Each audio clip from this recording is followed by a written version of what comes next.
J'avais besoin de prendre du temps pour moi, prendre du recul par rapport à ma sœur que j'aide pour être plus efficace avec elle.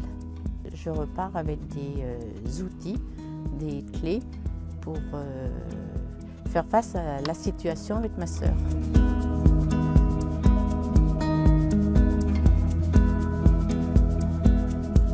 Je m'appelle Aurélie Joly, je suis sophrologue, je suis aussi animatrice des séjours avec le relais bien-être. Ces séjours, ils s'adressent aux aidants familiaux.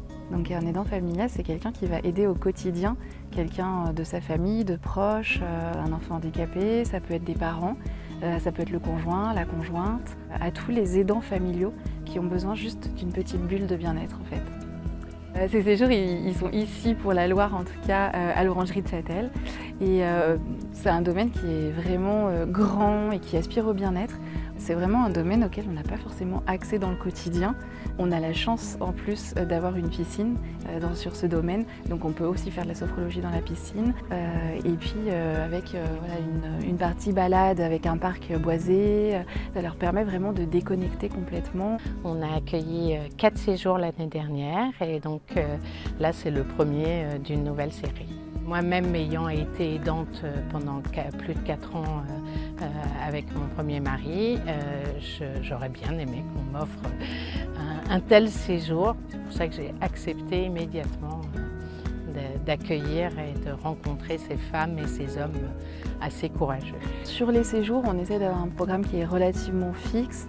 Il y a de la gymnastique douce et de la gymnastique un petit peu plus forte, adaptée pour les personnes âgées. Nous avons eu un prof de gym, un coach exactement, qui était charmant, qui a bien su prendre chacune de nous avec nos pathologies et nos difficultés pour faire de la gym. On a aussi dans le programme de la réflexologie.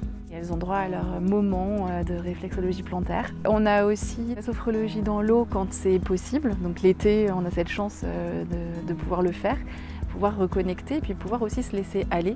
Les dames se sont rendues compte que l'eau pouvait porter et donc du coup, elles n'étaient même pas obligées de tout porter elles-mêmes.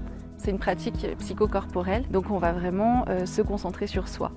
Et ça, c'est important quand on a un rôle d'aidant parce qu'on a tendance à se concentrer sur l'autre et on s'oublie. Donc les aidants, ils ont cette possibilité, grâce à la sophrologie, de se reconnecter au côté positif de la vie. Après certains exercices, elles se rendent compte que la vie est belle, qu'il y a tout ça de bien et qu'elles ne sont pas seules. Le séjour, ça m'a apporté beaucoup de choses. Premièrement, du bien-être, prendre soin de soi, un moment de partage avec d'autres personnes qui ont la même difficulté que moi. Et aujourd'hui, donc, la psychologue nous a amené un dossier complet en mettant les adresses pour qu'on puisse appeler quand on part d'ici, pour avoir les aides pour notre repos et puis le repos du malade. Elles repartent, je crois, avec des outils pour pouvoir s'en servir aussi dans le quotidien. On travaille vraiment main dans la main pour faire en sorte que les personnes qui arrivent avec plein de choses sur les épaules repartent avec le sourire. Souvent quand on est aidant, on considère qu'on est là pour aider les autres et on ne relâche pas en fait. Pendant ces séjours, c'est important qu'ils se le remettent en tête. Je donne, mais j'ai aussi le droit de recevoir.